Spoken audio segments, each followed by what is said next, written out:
말 하나로 사실상 미국을 휘어잡고 있었던 트럼프 대통령을 상대로 한국의 하버드 학생이 조목조목 팩트로 반박하여 트럼프를 당황시켜버린 이야기가 있습니다.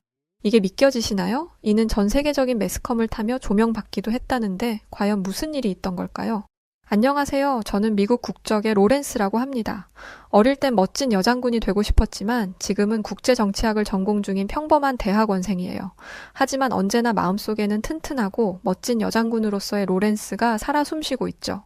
세상엔 언제나 정의가 중요하다고 생각하는 약자의 수호신 로렌스 장군 말이에요.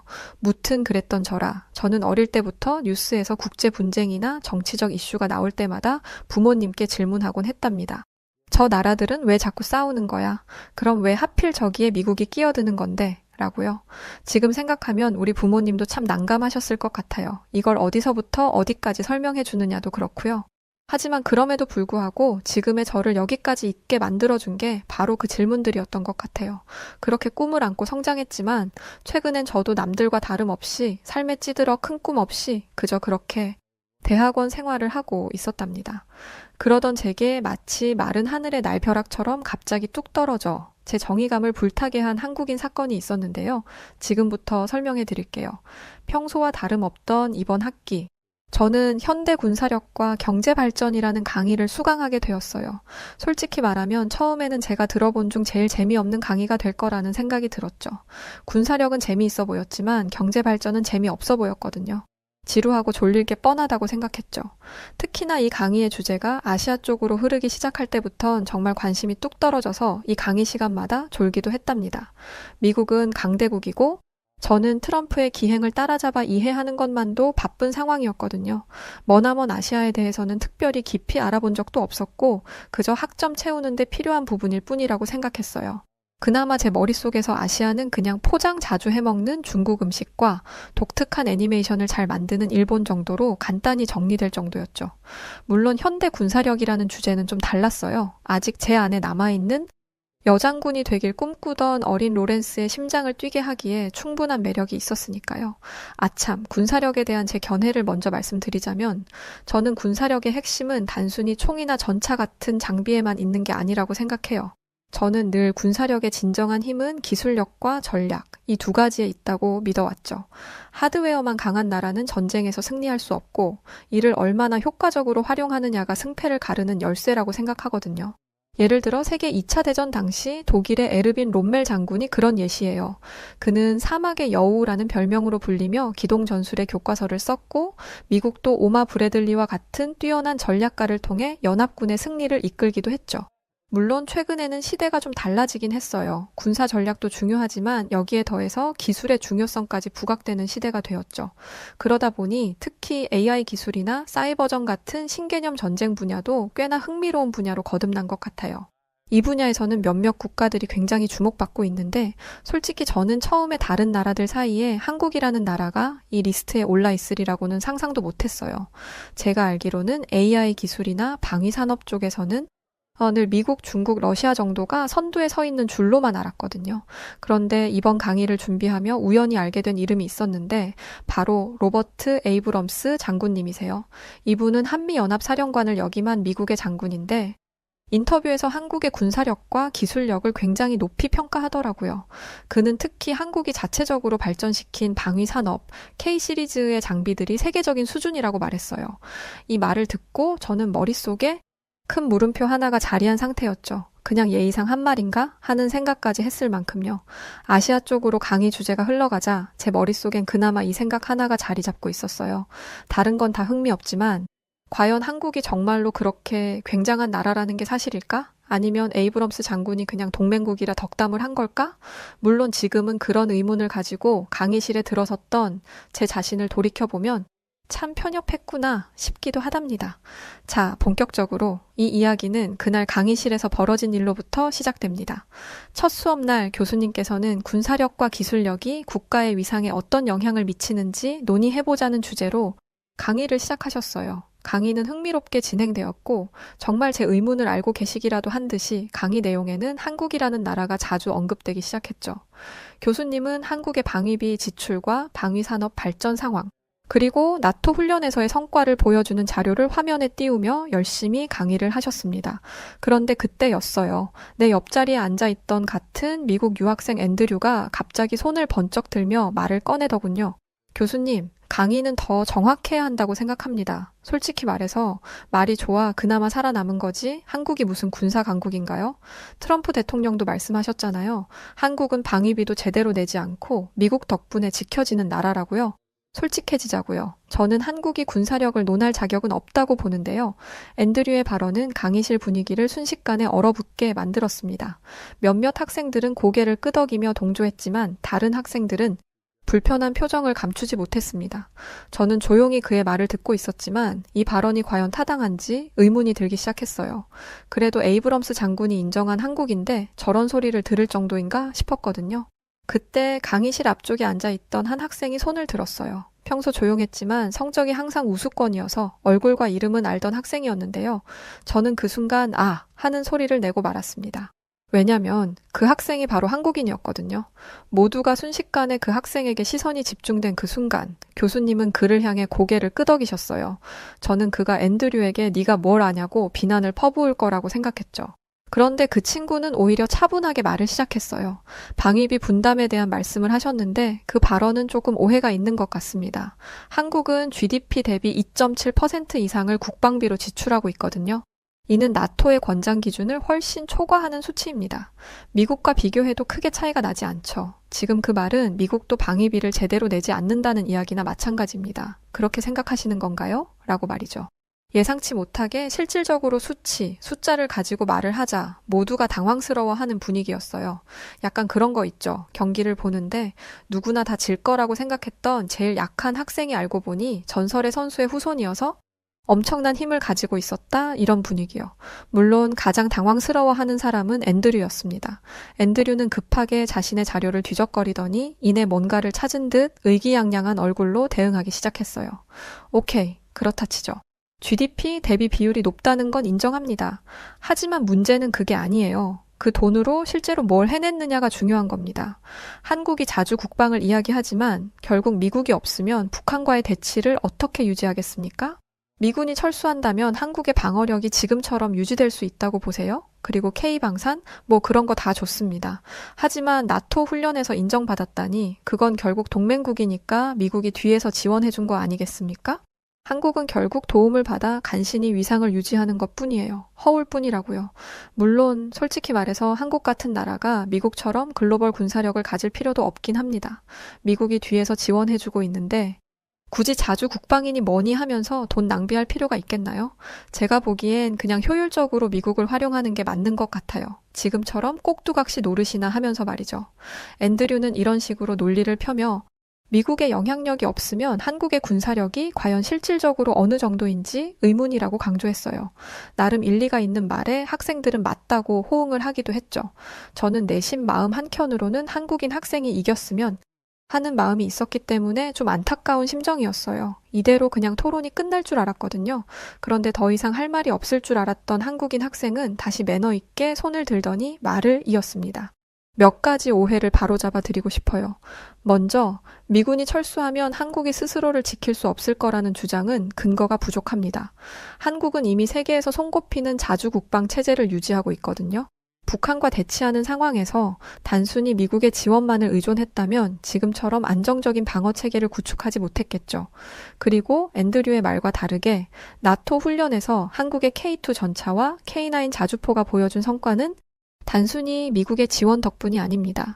이 무기들은 한국의 독자적인 기술로 개발된 세계적 수준의 방위 산업 결과물이에요. 나토 소속 국가들, 특히 폴란드와 핀란드는 한국산 무기의 성능에 감탄하며 대량으로 구매 계약도 체결했는데요.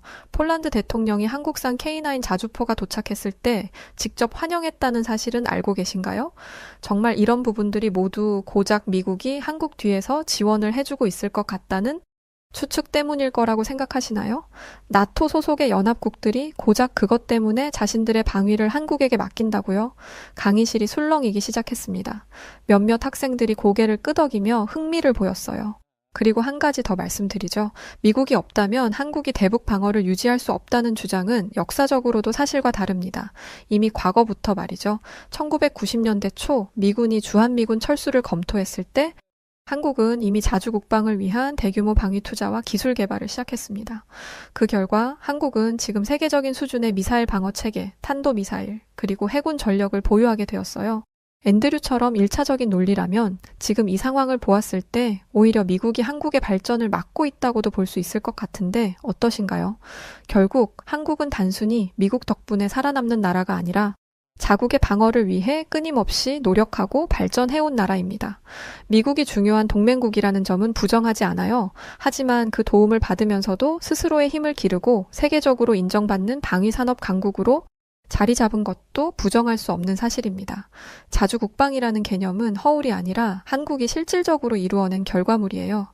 앤드류의 희망과는 다르게 말이죠. 강의실은 잠시 침묵에 빠졌습니다. 몇몇 학생들이 조용히 박수를 치기 시작했고 곧 강의실 전체로 퍼졌어요. 마치 한 차례의 연설과도 같은 이야기에 저 또한 감탄을 금치 못했죠. 앤드류가 뭔가 한마디를 더 하려고 했지만 교수님은 이만하면 충분하다며 모두를 앉히셨어요. 교수님은 분위기가 좀 과열되긴 했지만 오늘 같은 논의야말로 교수님께서 원하시던 논의였다며 한국인 학생에게 높은 점수를 주겠다고 말씀하셨어요. 앤드류에게는 이에 대해 추가적인 자료 조사와 보고서를 써온다면 앤드류 역시도 좋은 점수를 주시겠다고 약속하셨죠. 서로 다른 관점을 통해 배우는 것이 이 강의의 목적이라면서 말이에요. 꽤나 멋진 강의 현장이었어요. 비록 주인공은 제가 아니었지만 말이에요. 그날 이후 저는 한국이라는 나라가 더 궁금해지기 시작했어요. 저렇게 조그만한 나라가 뭐라고 이렇게 세계에 영향력을 줄 수 있는 걸까 싶기도 했죠. 저는 별 생각 없이 인터넷 검색을 한번 해보기로 했어요. 그런데 생각과는 다르게 기다렸다는 듯이 놀라운 사실들이 쏟아져 나왔죠. 첫 번째로 한국은 전쟁의 폐허에서 불과 몇십 년 만에 경제대국으로 성장한 나라였어요. 현대자동차, 삼성전자 같은 글로벌 기업들은 물론이고 문화예술과 같은 소프트 파워로도 세계에 큰 영향을 미치고 있더군요. 하지만 물론 그 중에서도 제가 가장 관심을 가진 건 한국의 군사력이었어요. 앤드류의 말과 다르게 한국은 GDP 대비 방위비 지출이 세계 최고 수준에 속했고 한국인 학생이 했던 얘기처럼 K2 전차와 K9 자주포 같은 첨단 무기는 나토 훈련에서 폴란드와 핀란드의 강력한 호평을 받으며 대량 계약으로 이어졌더군요. 더군다나 세계 2위의 AI 기술력과 전 세계적으로 수출되는 방위 산업의 성공 사례들까지 단순히 동맹국의 도움만으로 이루어진 것이 아니라는 점이 명확해 보였어요. 심지어는 충격적인 사건도 하나 있었는데요. 이건 다 아실 수도 있어요. 거의 10년 정도 된 사건인데요. 바로 트럼프 전 대통령과 한 한국계 하버드 학생 간의 일화였죠. 2016년 도널드 트럼프는 미국 대선 후보로 활동하며 공개적으로 한국은 방위비를 제대로 부담하지 않고 미국에 의존한다는 주장을 여러 차례 떨치고 다녔어요. 그는 미국이 한국을 지키는데 막대한 돈을 쓰고 있다면서 한국을 무임승차하는 나라로 묘사했죠. 당시 많은 미국인들이 그의 발언에 공감했고 일부는 한국이 정말로 미국의 자비 덕분에 유지되고 있다고 믿게 되었어요. 아무래도 저도 이런 이야기에 영향을 받아서 한국이 약하다고 생각했던 것 같아요. 그러던 중 용감한 한 학생이 트럼프의 발언을 정면으로 반박한 사건이 생긴 거예요. 2016년 4월 하버드 대학에서 열린 트럼프의 선거 유세 중 한 한국계 하버드 학생이 공개적으로 트럼프의 주장에 이의를 제기한 겁니다. 학생은 한국은 GDP 대비 방위비 지출이 높고 미군 주둔 비용도 상당 부분 부담하고 있습니다. 오히려 일본과 비교해도 한국의 방위비 분담 비율이 더 높은데요. 트럼프 후보께서 말씀하시는 한국의 무임승차로는 사실과 다릅니다. 라고 조목조목 반박했어요. 트럼프는 그건 푼돈이잖아. 라고 소리치며 처음엔 농담으로 넘기려 했지만 학생의 논리적인 주장이 이어지자 약간 당황한 모습을 보였습니다. 그는 말끝을 흐리며 미국은 언제나 동맹국들에게 희생을 요구당한다는 말로 대화를 종결지으려 했지만 이미 그 장면은 많은 사람들에게 깊은 인상을 남기고 말았죠. 이게 믿겨지시나요? 말빨 하나로 사실상 미국을 휘어잡고 있다 해도 과언이 아닌 트럼프가 이 어린 학생에게 말빨로 밀려서 당황하는 모습이 전 세계적으로 매스컴을 타다니요. 굉장한 사건이었죠. 이 이야기를 접한 저는 충격을 받고 말았어요. 트럼프에게 반박하다니 이런 게 문제가 아니라 정확한 데이터를 바탕으로 한국의 현실을 당당히 이야기한 한국계 학생의 태도에 더 감탄했죠. 그 학생은 자신이 믿는 바를 논리적으로 두려움 없이 표현하고 있었어요. 아, 이게 한국인의 기계인가? 강의실에서 앤드류를 반박했던 한국인 학생의 모습이 떠오르더라고요. 비슷한 모습이었습니다. 그 순간 깨달았어요. 이 두 사례는 한국이라는 나라가 어떻게 군사력과 경제력까지 강한 나라로 거듭날 수 있었는지를 이해하게 만들어주는 기반과도 같았어요. 한국의 강점은 자신감, 그리고 명확한 상황 판단, 또 불합리한 비판에 맞서 싸울 수 있는 용감한 태도에서 비롯된다는 것을요. 한국이 괜히 호랑이의 민족이라고 불리는 게 아닌 것 같더라고요. 저는 점점 더 한국에 빠져들기 시작했습니다. 작은 반도 국가가 이렇게 큰 영향력을 가지게 된 배경은 무엇인지, 도대체 그 문화적 자신감은 어떤 역사적 노력에서 시작된 건지 더 궁금해졌죠. 며칠 후 수업 시간에 조별 과제가 발표되었습니다. 저는 영국에서 온 친구 알렉산더와 팀을 이루게 되었죠. 알렉산더는 마치 유복한 환경에서 엘리트 교육만 받고 자란 것이 얼굴에 쓰여 있는 것 같은 친구였어요. 이름부터가 알렉산더라니 다들 한 번씩 웃기도 하고 힐끔 괜히 한 번 더 보기도 하는 친구였죠. 깔끔한 옷차림에 품격 있는 말투, 자신감 넘치는 태도까지 그야말로 금수저라는 단어가 어울리는 친구였거든요. 알렉산더는 역시나 자신감 넘치는 표정으로 제게 말했어요. 자기가 생각한 주제는 이미 있다고요. 바로 유럽 방위 산업과 군사력이었죠. 뻔한 이야기였어요. 저는 그에게 단호하게 말했죠. 아니, 이번 주제는 한국이 좋겠다고요. 네, 당연히 충돌이 일어났어요. 전쟁의 서막이랄까요? 그는 답답한 듯이 우아한 영국인 말투로 말했어요. 갑자기 웬 뜬금없는 한국이냐는 거냐며 유럽이 방위 산업의 중심이라고 말이죠. 독일, 프랑스, 이탈리아, 그리고 영국까지 모두가 방위 산업의 역사를 이끌어온 나라들이라고. 알렉산더는 마치 잘못된 선택을 하고 있는 중생을 구제해주고 싶다는 듯한 눈빛으로 말했습니다. 저는 웃음을 애써 참으며 대답했어요. 그건 알지만 네 생각과 다르게 한국도 엄청나다고 말이에요. 얼마 전에 앤드류 못 봤냐고도 말했어요. 앤드류가 당한 그날의 망신이라니. 알렉산더는 약간 당황한 듯 보였지만 애써 이를 감추는 것 같았죠. 알렉산더는 생각하는 듯 하더니 이렇게 제안을 해왔어요. 각자 자료를 조사해와서 어떤 주제로 보고서를 쓸지 결정하자고. 제가 가져온 자료가 더 흥미롭다면 한국어로 하겠지만 그럴 가능성은 아주 낮을 거라고 하며 말이죠. 그래, 괜찮은 생각이다 싶었어요. 저는 자신 있었거든요. 그렇게 각자 자료를 조사하기로 하고 며칠 뒤 저희는 약속한 스터디룸에서 다시 만났습니다. 알렉산더는 의기양양한 표정으로 앉아 있었죠. 그런 그를 보자니 살짝 걱정도 되긴 하더군요. 이 녀석 또 얼마나 방대한 자료를 준비해왔을까 싶어서요. 알렉산더는 항상 철저히 준비해오는 타입이라 유럽 방위 산업에 대한 자료가 얼마나 탄탄할지 예상이 갔거든요. 그리고 이윽고 알렉산더가 입을 열었어요. 로렌스, 난 우리가 합리적인 결정을 내려야 한다고 생각해. 또 그 우아한 말투로 아주 형식적인 이야기를 하고 있었죠. 저는 한숨을 내쉬었어요. 일단 자료나 좀 보자고 하려는데 그때 알렉산더의 입에서 뜻밖의 이야기가 나오더군요. 그래서 이번 자료는 한국을 기반으로 보고서를 쓰는 게 맞겠어 라고 말이죠. 엥? 이게 무슨 소리지? 유럽이 최고라더니 왜 갑자기? 하는 얼굴로 저는 알렉산더에게 되물었어요. 그러자 알렉산더는 자신이 준비해온 방대한 자료들을 띄우며 말하더군요. 유럽 방산 현황을 조사하던 중에 흥미로운 사실을 알게 됐거든. 지금의 유럽 국가들은 자신들만의 힘을 믿던 과거와는 달라. 유럽 국가들이 최근에 제일 많이 의존하고 또 희망을 갖고 있는 곳이 어딘지 알아? 바로 한국이야. 한국 방산 기업이라고. 특히 모두가 말했던 나토 훈련 자료를 자세하게 살펴봤는데 한국의 전차와 자주포뿐만 아니라 여러 방산 무기들이 엄청난 평가를 받고 있더라고. 그는 자료를 넘기며 말했습니다. 폴란드와 핀란드가 한국 장비를 대량 구매한 사례, 나토 훈련에서 K2 전차와 K9 자주포가 보여준 기동력과 정확성, 그리고 폴란드 대통령이 K9 자주포를 맞이하며 기념사진을 찍는 장면까지 포함되어 있었죠. 저조차도 이렇게 자세하게는 아직 조사하지 않았어서 그 기념사진을 보고 있자니 허 하는 소리가 나오더라고요. 여기 봐. 폴란드 대통령이 한국산 K9 자주포가 도착했을 때 직접 환영 연설까지 했어.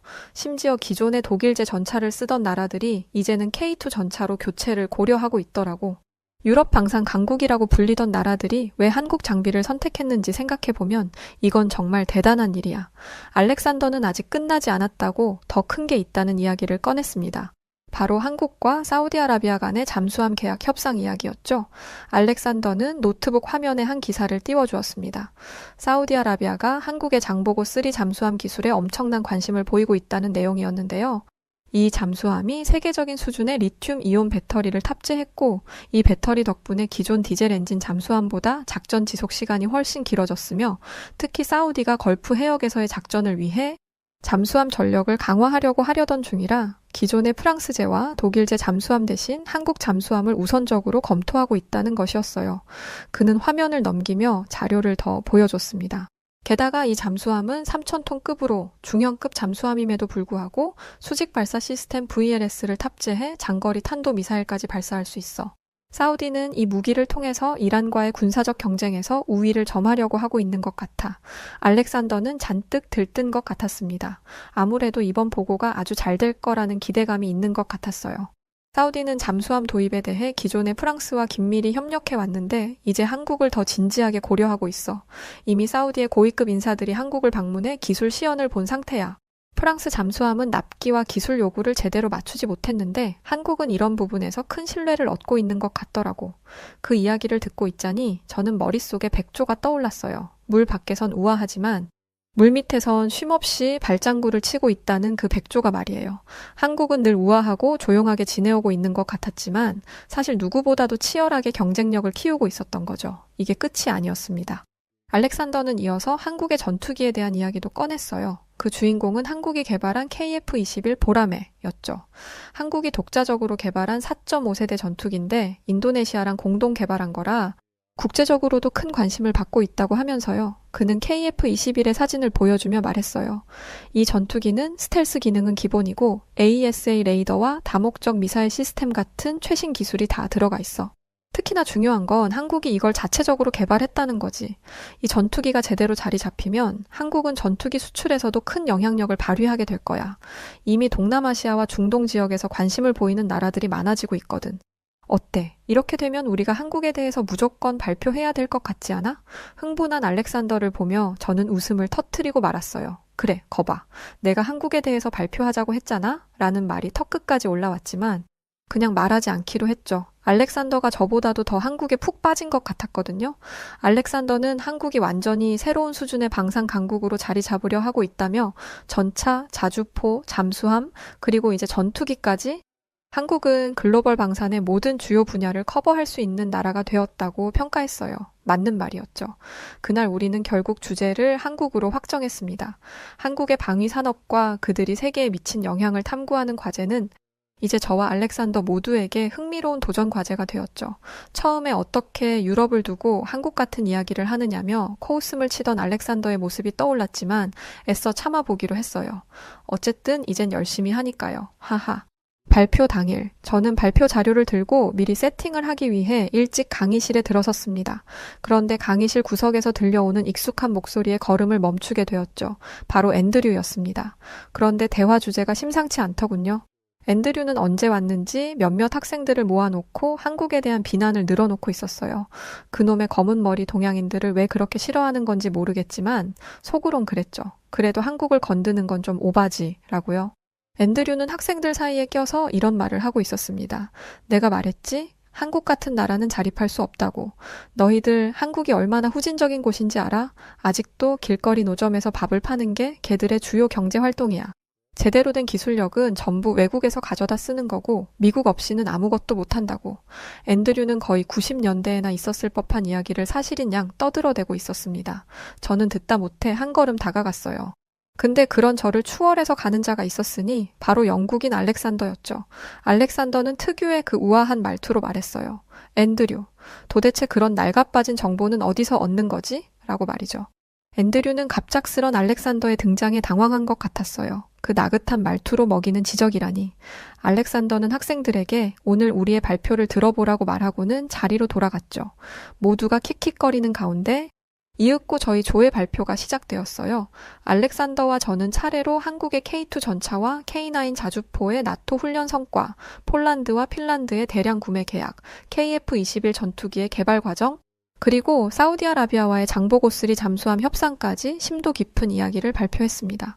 특히 한국의 기술력과 자립적 방위 전략이 단순히 동맹국에 의존하는 것이 아니라 글로벌 무대에서 신뢰를 얻어낸 결과라는 점을 강조했죠. 발표가 끝난 후 강의실은 조용했습니다. 앤드류를 포함한 몇몇 학생들이 멍하니 우리를 바라보는 모습을 보니 우리가 전달하고자 했던 메시지가 제대로 전달된 것 같았죠. 결과는 네, 성공이었어요. 그날 이후 저와 알렉산더는 자연스럽게 한국 방위 산업에 더 깊은 관심을 가지게 되었습니다. 단순히 보고서를 위한 연구로 시작했지만 어느새 우리는 한국의 방위 산업이 가진 잠재력과 혁신성에 완전히 빠져버려 있었죠. 제 안에 어린 여장군 로렌스가 꿈틀대는 것 같았어요.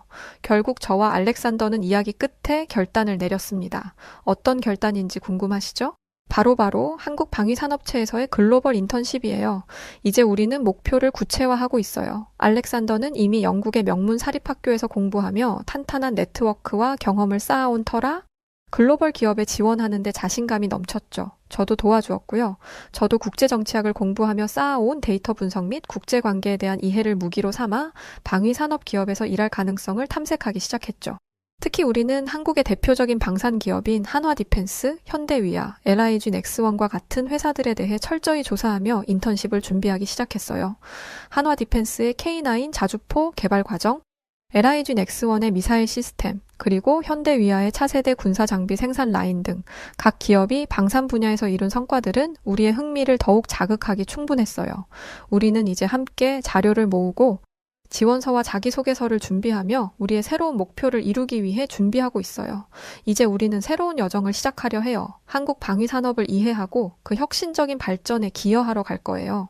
작은 아이디어가 만들어낸 큰 변화처럼 우리의 도전도 언젠가 큰 결실을 맺을 것이라 믿으며 한국, 저희를 기다려주세요. 지금 달려갑니다.